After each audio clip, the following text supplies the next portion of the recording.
ये एक हिस्ट्री का जीस्ट है पूरा डेट वगैरह के लिए। लैम्प वगैरह वॉच, ये हमारा टाइम टेबल एक कैलेंडर हो गया पूरा 2021 का। तो इसमें जैसे कि मैं न्यूज़पेपर पढ़ता हूँ तो न्यूज़पेपर में काफ़ी न्यूज़ में कभी कभी आर्टिकल का जिक्र होता है, तो उन आर्टिकल्स को मैं यहाँ पे देख के एक बार थोड़ा सा आइडिया लगा लेता हूँ। टेबल है, इस पे जोन्स जिस सब्जेक्ट में इस टाइम पे स्टडी कर रहा होता हूँ वो बुक्स यहाँ पे रखी हुई होती है। 10 to 11 आवर हो जाता है मेरा हर दिन में। हाँ, इससे कम तो नहीं होता है किसी दिन? अगर कम हो गया तो फिर क्या करते हो आपने? कम हो गया तो मैं उसे एडजस्ट कर लेता हूँ, लेकिन ऐसा नहीं हुआ है कभी। ओके, और आप कितने घंटे पढ़ लेते हो डेली? मेरा अगर कोचिंग को हटा दो तो जैसे कि मेरी कोचिंग 5 से 6 घंटे की रहती है, उसके अलावा मैं 5 से 6 घंटे।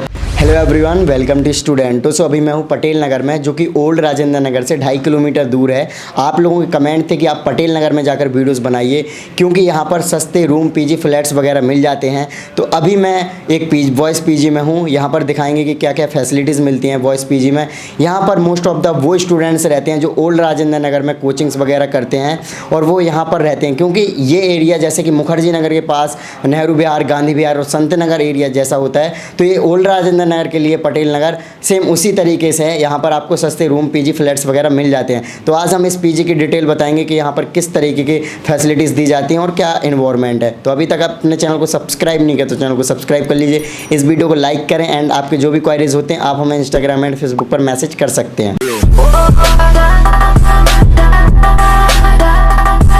हेलो फ्रेंड्स, मैं मनोरंजन दास हूँ, उड़ीसा से हूँ।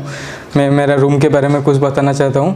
ये मेरा रूम है, ये मेरा हैंगर है, बाकी ये मेरा स्टडी के लिए कुछ मैं वगैरह लगाया हूँ। ये एक हिस्ट्री का जीस्ट है, और इसमें सब डेट का एंशिएंट, मेडिवल, मॉडर्न के सब डेट में है। और ये मैं परमेश जैन इसका ऑथर है, और प्लस परमेश साइट में मंगाया हूँ। और ये मेरा कोई रैक है, इसमें कुछ बुक्स वगैरह ये सब रखा हूँ। ये मेरा सोशियोलॉजी ऑप्शनल है, ये सोशियोलॉजी का। और बाकी ये मेरा नेक्स्ट है, इससे मैं कोचिंग ले रहा हूँ, इसलिए उसका कुछ बुक वगैरह, बाकी नोट्स वगैरह कुछ। ये मेरा स्टडी टेबल हो गया, इसमें मैं मेरा नोट्स वगैरह, कुछ बुक्स वगैरह रखा हूँ। और मैंने अभी पोस्ट इंडिपेंडेंस के लिए पढ़ रहा था, वो मेरा नेक्स्ट है, इससे उसका बुकलेट है। बाकी ये मेरा लैम्प वगैरह, वॉच, ये मेरा टाइम टेबल एक कैलेंडर हो गया पूरा 2021 का। और कुछ नोट्स वगैरह, कोर्स वगैरह है, जैसे कि मैं आईपीएस के लिए ज़्यादा प्रीफर करता हूँ, इसलिए ये वाला लव फॉर आईपीएस, यूपीएससी ये वाला हो गया। बाकी today is a new day, मतलब आज से सब दिन एक नया डे है। ओके भैया, आपने जो कैलेंडर लगा रखा है उसमें कट वगैरह कर रखे हैं, तो ये किस लिए कर रखे हैं? जैसे कि मेरा प्रीलिम पहले वाला वो वाला डेट ना आया था कि जून 27 को, और अभी वो शिफ्ट हो गया अक्टूबर 10 को, इसलिए मैं जिस दिन ख़त्म हो गया वो वाला कट कर देता हूँ। Okay, very nice. बाकी ये कुछ मैप वगैरह हो गया, वर्ल्ड का पॉलिटिकल मैप, और ये वाला इंडिया का पॉलिटिकल मैप हो गया। इसमें कुछ स्टिकी नोट वगैरह लगा हुआ, जैसे कि बायोस्फीयर रिजर्व, नेशनल पार्क, ये सब। बाकी ये हो गया इंडिया का फिजिकल मैप। और ये क्या है, पॉलिटी का पूरा अमेंडमेंट का एक ये है कॉन्स्टिट्यूशन के लिए, वो भी उसी साइड से मंगाया हूँ।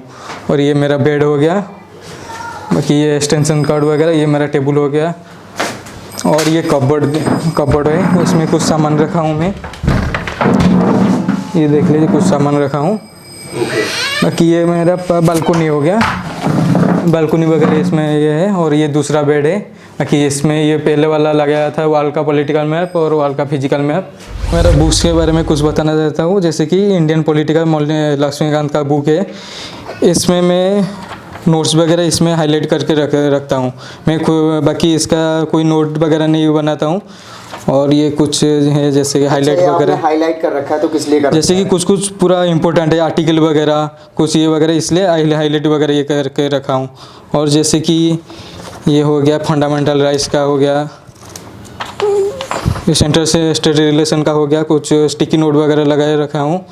और ये हो गया जैसे कि फंडामेंटल राइट्स वगैरह, कुछ आर्टिकल जो सब है, फंडामेंटल आर्टिकल जो है वो वाला स्टिकी नोट हो गया। और ये कुछ नोट्स वगैरह है, ये मेरा नोट्स है नेक्स्ट एड्स का, इसमें मैं ये मॉडर्न हिस्ट्री का नोट्स है, इसमें नोट्स वगैरह ऐसे ही करके रखा हूँ, कुछ हेडिंग दिया हूँ। उसके बाद ये वाला छोटा टोके मैं डायग्रामेटिकली बेसिक प्रेफर करता हूँ, इसलिए सब डायग्रामेटिकली है। ये देख लीजिए आप, ये हमारा कैरेक्टर चैप्टर 8 वाला 1853 वाला है, कॉन्स्टिट्यूशन वगैरह। मेरा नाम मधुसूदन है, मैं मैं यूपीएससी की तैयारी कर रहा हूँ। ये आप देख पा रहे हैं कि मेरा रूम है, इसमें मैंने कुछ स्टिकर्स लगा रखे हैं जो मेरे को फैक्ट्स को रिमेंबर करने के लिए काफ़ी हेल्प करते हैं। जैसे मैं कोई भी चीज़ पढ़ता हूँ और मेरे को लगता है कि ये चीज़ मेरे को याद रखने की काफ़ी ज़रूरत है, तो मैं उनको लिख के इसमें चीज़ों को लिख के रख लेता हूँ और रोज़ाना देखता हूँ तो थोड़ा थोड़ा दिमाग में याद रहता है। उसके बाद जैसे कि ये कॉन्स्टिट्यूशन ऑफ इंडिया का मैप वो है, चार्ट है, तो इसमें जैसे कि मैं न्यूज़पेपर पढ़ता हूँ तो न्यूज़पेपर में काफ़ी न्यूज़ में कभी कभी आर्टिकल का जिक्र होता है, तो उन आर्टिकल्स को मैं यहाँ पे देख के एक बार थोड़ा सा आइडिया लगा लेता हूँ कि आर्टिकल किस बारे में है। इसी तरीके से ये मैप्स हैं, ये वर्ल्ड का मैप है पॉलिटिकल, वो इंडिया का फिजिकल मैप है। तो इसमें कोई भी प्लेस न्यूज़ में रहता है या फिर कोई भी बुक्स में कोई प्लेस का नाम आ रहा है तो उसको देख के थोड़ा क्लियर हो जाता है कि वो प्लेस कहाँ पे है और थोड़ा अच्छे से चीज़ें समझ में आती हैं। ये स्टडी टेबल है, इस पर जिस सब्जेक्ट में इस टाइम पे स्टडी कर रहा होता हूँ वो बुक्स यहाँ पे रखी हुई होती हैं। बाकी की जो बुक्स हैं वो मेरी कवर्ड के अंदर आपको देखने को मिल जाएंगी, वो सब बुक्स हैं। तो एक कवर्ड है, इसमें बुक्स, कपड़े वपड़े वगैरह अपने सामान रख सकते हैं। बाकी ये रूम में काफ़ी स्पेशियस है, पीजी ने बेड प्रोवाइड करवा रखा है, काफ़ी कंफर्टेबल है। उसके बाद आप देख सकते हैं कि जैसे कि इस रूम के बाहर एक बालकनी भी है, तो जैसे कि वेंटिलेशन की जो प्रॉब्लम है वो एकदम बिल्कुल नहीं है। आप बाहर आके जब भी आपको फ्रेश हवा लेनी हो आराम से ले सकते हैं। उसके बाद यहाँ पे ये हॉल है, इसमें टोटल 4 रूम है। वैसे ये बाथरूम है, आप देख सकते हो, ये वॉशरूम है। उसके बाद ये किचन है जो प्रोवाइड करवा रखा है, इसमें गैस वैस प्रोवाइड करवा रखी हुई है।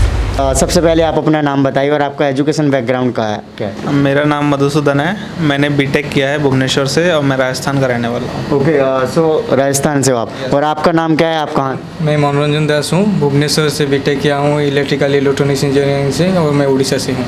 ओके, सो आप दिल्ली में कितने टाइम से रह रहे हो? मैं फ़िलहाल जनवरी में ही आया था यहाँ पे, लॉकडाउन के चलते थोड़ा सा कम हुआ था लॉकडाउन, तो मैं आ गया था यहाँ पे। ओके, और आप कब आए? मैं वही फरवरी से आया हूँ अभी। फरवरी से? हाँ। ओके, सो आप को पटेल नगर क्यों मतलब आपने प्रेफर किया रहना, अगर देखा जाए तो? पटेल नगर प्रेफर इसलिए किया क्योंकि यहाँ का जो रूम है वो मतलब थोड़ा सस्ता है और जो कोचिंग है वो ज़्यादा दूर भी नहीं है, आपको ज़्यादा 8-9 मिनट में आप कोचिंग पहुँच सकते हो। और ये मेरे को व्यू थोड़ा अच्छा लगा यहाँ का, मतलब वेंटिलेशन भी काफ़ी मेरे को ज़्यादा चाहिए, मतलब सही ढंग का वेंटिलेशन वो वाला चाहिए, तो मेरे को ठीक लगा रूम, तो मैंने ले लिया। ओके, सो आपको कैसे पता चला था ये पटेल नगर के बारे में? मैं एक्चुअली टेलीग्राम में एक ग्रुप है और भैया हमारा जो इसका ओनर है उनके साथ उनका नंबर उसमें था, उन्हें कॉल करके उनके साथ कांटेक्ट किया। ओके, सो आपको अभी काफ़ी टाइम हो गया, जैसे कि 4-5 महीने हो गए यहाँ रहते, तो यहाँ से ओल्ड राजेंद्र नगर कितना दूर है? और आप जब विज़िट करते हो या जाते हो कोचिंग के लिए तो नॉर्मली आपको कितना टाइम लग जाता है? मैक्सिमम आपको 12-13 मिनट लगेगा जब एकदम हैवी ट्रैफिक होगा, लेकिन ट्रैफिक नहीं होगा तो आप 7-8 मिनट में आराम से पहुँच सकते हो। तो क्या बैटरी रिक्शा या बस? बस है। बस है, बस। DTC वगैरह। तो अभी आप क्या कोचिंग वगैरह चल रही है आपकी? अभी लाइव कोचिंग चल रहा है नेक्स्ट एस का, ओके, ऑनलाइन वाला, लेकिन जैसे कोरोना के लिए बंद है, सब ऑफलाइन वाला चल रहा था लेकिन अभी के लिए बंद है। ओके, सो आप अगर जैसे 5-6 महीने में देखा जाए तो बहुत सारे स्टूडेंट्स चले गए होंगे जब कोरोना के केसेस बढ़ना स्टार्ट हुए, तो आप लोग क्यों नहीं गए? हम लोग इसलिए नहीं गए क्योंकि कोचिंग मेरी स्टार्ट हो चुकी थी, तो इसलिए कोचिंग मतलब घर पे इंटरनेट की सुविधा इतनी वहाँ पे नहीं है, तो यहाँ पे इसलिए यहाँ पे रुक गया था मैं, कोचिंग स्टार्ट हो गई थी मेरी। ओके, सो अगर देखा जाए जैसे आप 5-6 महीने से यहाँ पे हो तो आपकी स्टडी में क्या इजाफा हुआ? मतलब डेली जो आप सोच के आए थे, जैसे आपने कोचिंग ज्वाइन किया, तो कितना मतलब प्रॉफिट ले पा रहे हो कोचिंग्स वगैरह का? हाँ, कोचिंग स्टार्ट होने के बाद एक रूटीन टाइम टेबल बनाया है, तो उससे एकदम रूटीनली सब कुछ हो जा रहा है, तो कोचिंग स्टार्ट होने के बाद से काफ़ी बढ़िया चल रहा है अभी। ओके, सो अगर देखा जाए जैसे आप UPSC की तैयारी करने दिल्ली आए हो और आपने कोचिंग भी ज्वाइन कर लिया, आपने लाखों रुपए खर्च कर दिए, तो कहीं ना कहीं आपने कोई मोटिवेशन सोचा होगा, क्या चीज़ से आपको मोटिवेशन आया था? एक्चुअली UPSC के लिए पहले से मोटिवेशन था UPSC करना है, और ऊपर से यूनिफॉर्म के लिए के अलग सा मोटिवेशन है, इसलिए मैं UPSC वाला प्रेफर करा। और बीटेक ख़त्म होने के बाद मैं UPSC के लिए ट्रायल लिया। और ये मेरा फर्स्ट अटेम्प्ट है, ये मेरा फर्स्ट अटेम्प्ट आपका 2021 में। 21 में दोगे? तो कैसी प्रिपरेशन चल रही है 21 के अकॉर्डिंग देखा जाए तो? अभी तो कोचिंग चल रहा है, उसके बाद मेरा सेल्फ स्टडी भी चल रहा है, और सेल्फ स्टडी के हिसाब से मेरा अलग सा रूटीन है जो कोचिंग से अलग है पूरा। ओके सो अगर आपके टाइम टेबल की बात की जाए तो दिन में आप कितने घंटे पढ़ लेते हो? सुबह कितने बजे जागते हो, फिर क्या पढ़ते हो, फिर क्या पढ़ते हो? मैं 5:30 से मेरा दिन स्टार्ट हो जाता है और ऐसा कुछ स्टडी टेबल पूरा फिक्स टाइमिंग वगैरह नहीं है कि जैसे पूरा फिक्स टाइम टेबल जैसे है वैसा नहीं है, लेकिन अप्रोक्स 10 to 11 आवर हो जाता है मेरा हर दिन में। हाँ, इससे कम तो नहीं होता है किसी दिन? नहीं। अगर कम हो गया तो फिर क्या करते हो अपने? कम हो गया तो मैं उसे एडजस्ट कर लेता हूँ, लेकिन ऐसा नहीं हुआ है कभी। ओके, और आप कितने घंटे पढ़ लेते हो डेली? मेरा अगर कोचिंग को हटा दो हाँ। तो जैसे कि मेरी कोचिंग 5 से 6 घंटे की रहती है, उसके अलावा मैं 5 से 6 घंटे पढ़ लेता हूँ। 5 से 6 घंटे आप पढ़ लेते हो डेली। ओके, सो आप कितने बजे जागते हो सुबह अगर देखा जाए? मैं सुबह 7 o'clock के आसपास जागता हूँ। ओके, सो अब हम आपके पीजी के बारे में थोड़ा बात करते हैं। तो आपके पीजी में मतलब आपका जो रूम है वो 1 मतलब बेड का है, तो उसमें अगर देखा जाए तो उसका बजट कितना है, रेंट कितना है? उसका जो रेंट है वो 11K है। Okay. और उसमें फूड शामिल है। आपका जो हॉल में आपको दिखाया जाता है, रेफ्रिजरेटर हुआ, गीज़र हाँ, हुआ, वो आर सारी हुआ, facilities उनका मिलती हैं। बिजली का बिल उसी में शामिल है। बिजली का बिल मतलब? आर का, फ्रीज का और गीज़र का। अच्छा। बिजली का बिल पीजी उसी वाले में शामिल। पीजी में ही शामिल है उसी में। बाकी मेरे को फूड के लिए और रूम के लिए 11K है। ओके, काफ़ी सही है। और आपका? वही सेम रेट है, 11K है। और इलेक्ट्रिक का बिल जो है वो अलग है। ओके, बाकी आपके वाईफाई रूम के अंदर का? हाँ। ओके, सो अगर फूड की फैसिलिटीज़ देखी जाए तो क्या फैसिलिटीज़ मिलते हैं आपको? फूड एकदम बिल्कुल सही है, मतलब ऐसी कोई दिक्कत नहीं है। कितने टाइम मिलता है फूड? 2 टाइम, दो सुबह, टाइम? हाँ, दोपहर में और शाम को। ओके, सो फूड क्या क्या बनता है अगर देखा जाए? मेन्यू पहले से दिया जाता है या फिर? नहीं, मेन्यू पहले से नहीं दिया जाता। अगर आपको कुछ खाने का अगर मन है तो आप बोल दो पीजे वाले भैया को, वो बनवा देंगे। ओके, सो अगर इसमें फैसिलिटीज़ जैसे कि अगर विजिट पीजी किया था तो उसमें तो कवर हो गई, उसके अलावा भी किस तरीके की फैसिलिटीज़ मिलती हैं? बाकी वाईफाई का फैसिलिटी मिल जाता है और वो भी हाई स्पीड रहता है। बाकी और जो बेसिक इम्यूनिटी वगैरह ये सब मिल जाता है, और बालकोनी वगैरह ये सब जैसे कि पूरा ओपन वाला है वो सब मिल जाता है। सो आप लोग तो अभी यहाँ पे नए हो, तो यहाँ पे और सीनियर एस्पिरेंट भी होंगे, तो क्या उनका सपोर्ट मिलता है स्टडी में आपके? हाँ, सामने ही मेरे रहते हैं, उनसे कभी जैसे कि कुछ समझ में नहीं आ रहा, फिर कुछ डायरेक्शन लेने हो तो ले सकते हैं। ओके, और पीजी के ओनर का व्यवहार देखा जाए तो किस तरीके? एक्चुअली वो बहुत फ्रेंडली है। Okay. और जो भी दिक्कत आता है उन्हें शेयर करने से वो तुरंत कुछ ये लेते हैं, एक्शन लेते हैं। ओके ओके, सो जैसे कि ये पीजी आपने लिया था उस टाइम पे कितने रुपए पे करना पड़ा था? सिक्योरिटी वगैरह पे करनी होती है? सिक्योरिटी पे करनी होती है, लेकिन सिक्योरिटी आपको एक बार में जमा नहीं करनी होती है, आप धीरे धीरे पे कर सकते हो। हाँ, तो कितनी आपने किया था? जितना रूम का रेंट है उतना। उतना। ओके, सो जो नए स्टूडेंट्स हैं अगर वो कल को इस पीजी में आना चाहें तो उनके लिए आप क्या सजेस्ट करोगे? पीजी का जो माहौल है एकदम शांत है, बिल्कुल कोई ऐसा शोर शराबा नहीं है। अगर आप रूम में बैठ के पढ़ने के लिए अगर आपको ज़्यादा अच्छा लगता है तो आराम से बिल्कुल पढ़ सकते हैं। लाइब्रेरी आने की कोई ज़रूरत नहीं है, वैसे लाइब्रेरी पास में भी है। बाकी मेरे को काफ़ी अच्छा लगा है रूम। ओके, सो आपके मोटिवेशन की बात करें तो आपको मोटिवेशन कहाँ से आता है यूपीएससी करने का? मोटिवेशन कॉलेज से मान सकता हूँ मैं। कॉलेज में मेरा एक फ्रेंड था और तो हम करियर के बारे में सोच रहे थे, तो उसके भैया हैं वो इसी जॉब में हैं, आईएएस हैं। तो धीरे धीरे उनसे डिस्कस करते हुए उनसे बातें भी की, तो उस तरीके से मतलब कि मोटिवेशन आ गया फिर। ओके, सो आप भी 2021 का अटेम्प्ट दे रहे हो? दूंगा, बट मेरा जो सही वाला अटेम्प्ट है 2022 का होगा। तो अभी आपकी प्रिपरेशन उतनी अच्छी नहीं हो पाई क्या? नहीं, अभी मैंने स्टार्ट ही किया, मेरी पिछली साल ही तो ग्रेजुएशन हुई। फिर आपको वेट कर लेना चाहिए था। अब वेट कर ही रहे थे पिछले साल से, तो मैं कि इसी साल कर लेते हैं। चलो कर लेते हैं। फिलहाल आपने काफ़ी पढ़ लिया हो, उसके अकॉर्डिंग आपको लग रहा होगा। तो आपको क्या लगता है कि आपके कितने % मतलब स्टडी हो गई है प्रीलिम्स के लिए देखा जाए तो? मेरा जो कोचिंग ले रहा हूँ वो 2020 का 2022 का है, लेकिन मैं अटेम्प्ट दे रहा हूँ जो सेल्फ स्टडी किया था जो कोरोना के टाइम में, वो वाला 2021 में दे रहा हूँ। अभी मेरा सब लगभग हो गया है, लेकिन कुछ टॉपिक जैसे ऑप्शनल वगैरह कुछ पार्ट है और एथिक्स वगैरह वो मेन के लिए सिर्फ बचा है, लेकिन प्रीलिम के लिए लगभग हो गया। ओके, सो आपके अकॉर्डिंग जब नए स्टूडेंट्स यहाँ पे आएंगे तो उनको क्या सजेस्ट करोगे आप? एक्चुअली पीजी इसमें इधर पढ़ने के लिए कोई दिक्कत नहीं है। जैसे घर में कुछ प्रॉब्लम हो सकता है घर में, लेकिन पीजी में ऐसे कुछ दिक्कत नहीं। और लाइब्रेरी जाना चाहते हो तो जा सकते हो, लेकिन रूम में भी सही है, कुछ दिक्कत वगैरह नहीं होता है। ओके, तो आप अभी कोचिंग तो आपके बंद चल रहे हैं, जब आप नॉर्मल डेज में जाते थे ओल्ड राजेंद्र नगर तो आपको कितना टाइम लग जाता था? मेरा वही 10 से 12 मिनट लग जाता है। मैं मेट्रो वाला प्रेफर करता हूँ, जैसे 10 मिनट लगभग 10 मिनट लग जाता है। ओके, सो अभी देखा जाए तो अभी जैसे कोचिंग वगैरह कब खुलने के चांसेस हैं, कुछ आइडिया? अभी तो कुछ आइडिया नहीं है, अभी तो ऑनलाइन ही चल रही है कोचिंग। बाकी जैसे कि बोल रहे हैं अगस्त में। कंफर्म नहीं है, मतलब जब गवर्नमेंट परमिशन देगी तब खुल जाएगा। ओके, अगर देखा जाए जैसे कि आपने 11,000 बताया आपका खाने के साथ मतलब खर्चा पड़ता है, उसके अलावा कितना खर्चा पड़ जाता होगा? और वो डिपेंड करता है Percent to आपके percent, ऊपर, हाँ right, percent to yes. Percent depend करता है। जैसे कि कुछ खर्चे तो ऐसे हैं, जैसे कि न्यूज़पेपर हो गया आपका, बिजली का बिल हो गया, ये तो मतलब होगा ही, दूध लेना हो वो, बाकी आपके ऊपर डिपेंड है आप किस तरीके से मैनेज करते हो।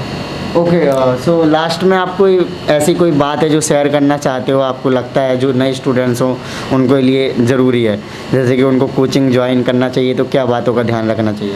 नहीं, कोचिंग ज्वाइन करना ये कुछ रूल वगैरह नहीं है। Right. अब बिना कोचिंग में भी बहुत लोग ये कर रहे हैं, लेकिन एक जहाँ अटेम्प्ट देना पड़ेगा, इसके लिए देना चाहता हूँ। ओके ओके सबको भी देना चाहिए, एक अटेम्प्ट देना चाहिए। ओके, आपके अकॉर्डिंग?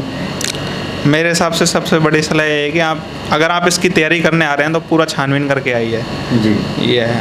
और कोचिंग के लिए अगर सलाह दूं तो कोचिंग के लिए बेसिक्स ये लोग बोलते हैं बट कवर नहीं करते हैं। आपको एनसीईआरटी खुद को पहले कवर करके फिर कोचिंग कीजिए तो बहुत ज़्यादा फ़ायदा होगा। ओके, सो अगर देखा जाए जैसे आपके बहुत सारे फ्रेंड्स बन गए होंगे पहले, तो आप उनसे क्या डिफरेंट कर रहे हो यूपीएससी की जर्नी में?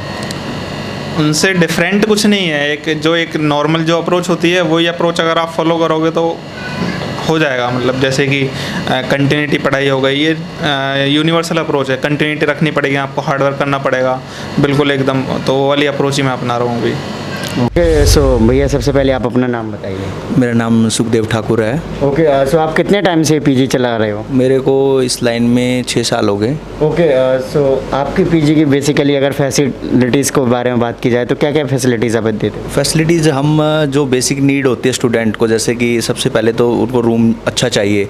जैसे कि स्टूडेंट के लिए तो बेड, टेबल, चेयर, अलमीरा, ये तो बेसिक चीज़ें हैं, ये तो होनी ही चाहिए। साथ में उनको अब एक स्टूडेंट है उसको जैसे कि फूड वगैरह, हाइजीनिक फूड चाहिए, तो हमने विद फूड के पीजी बना रखे हैं। तो और हमारा जो रेंट है, रेंट भी मिनिमम हमने रखा हुआ है, जैसे कि एक 6,000 से स्टार्ट करके हमने 12,000 तक रखा हुआ है। मिनिमम 6, जैसे कुछ बच्चे होते हैं जिनको 6,000 में हर चीज़ चाहिए होती है। अब 2 टाइम का फूड है, उसमें water bill, wifi, house keeping, maintenance वगैरह उस 6,000 के अंदर ही इंक्लूड है वो भी।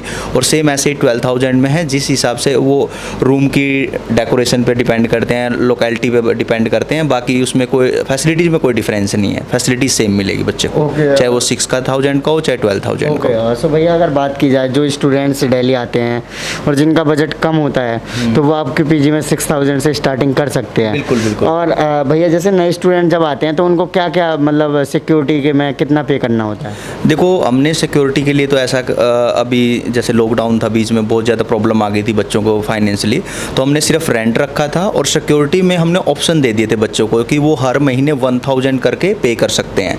और सेकेंड ऑफ हम उस चीज़, हम ये नहीं है कि कोई वरबली में लेते हैं या हम ऐसे ही बच्चों से उसमें हम प्रॉपर तरीके से रेंट स्लिप देते हैं। ओके ओके, हमारी रेंट स्लिप है, चलती है, हमारा रजिस्टर है पीजी, तो हम रेंट स्लिप पे करते देते हैं बच्चे को, ताकि वो बच्चा अगर मान के चलो फ्यूचर में या उसकी फैमिली में कोई उसको लगता है कि इनकम टैक्स वगैरह में नीड पड़ती है रेंट स्लिप की, तो वो लगा सकता है। हमारी लीगल है, हम रेंट स्लिप देते हैं ताकि जो बच्चा हमें सिक्योरिटी देता है, क्योंकि काफ़ी लोगों से जैसे कुछ बच्चे डरते हैं सिक्योरिटी देने में कि नहीं हमारा रिफ़ंड होगा कि नहीं होगा, इसीलिए हमने रेंट स्लिप देते हैं बच्चों को, ताकि उसको पता होना चाहिए कि मैंने इतना सिक्योरिटी दिया है और इतना मेरा अमाउंट जा रहा है रेंट के लिए, इतना मैं यहाँ पे दे रहा हूँ और इस डेट से मेरा रेंट चालू होता है, ताकि बच्चे के बीच में और हमारे बीच में और बच्चे के बीच में कम्युनिकेशन बेटर रहे। मतलब इस पैसे को लेके या सिक्योरिटी को लेके उस चीज़ में किसी प्रकार का वो ना हो, क्योंकि बच्चा पढ़ने आया है और हम भी कोई वो नहीं है कि किसी प्रकार का, हमने भी जो हमारा देखो एक ये बिजनेस के पर्पज़ से नहीं, एक सोशल वर्क भी लगा सकते हैं हम ऐसे ही, ताकि किसी बच्चे को कोई दिक्कत ना आए कल को। ओके, तो भैया लास्ट में आपका मैसेज क्या रहेगा नए स्टूडेंट जो आपके पीजी में आना चाहते हैं? बस ना मैसेज यही रहेगा कि जो बच्चा बिल्कुल मिनिमम से रेंट में रहना चाहता है और जिसको अच्छी फैसिलिटी के साथ में अच्छा पीजी भी चाहिए, तो वो भी हमारे पास है और मिनिमम रेंट का भी है। और बच्चे जो हमारे पास आते हैं, मोस्ट ऑफ यूपीएससी का बच्चा आता है, जैसे वाजीराम के हो गए, नेक्स्ट IAS, विजन के, श्री राम के, बाबा IAS और अपना दे के भी हैं हमारे पास बच्चे, मतलब कि मोस्ट ऑफ बच्चा हमारे पास सारे इंस्टीट्यूट का रहता है।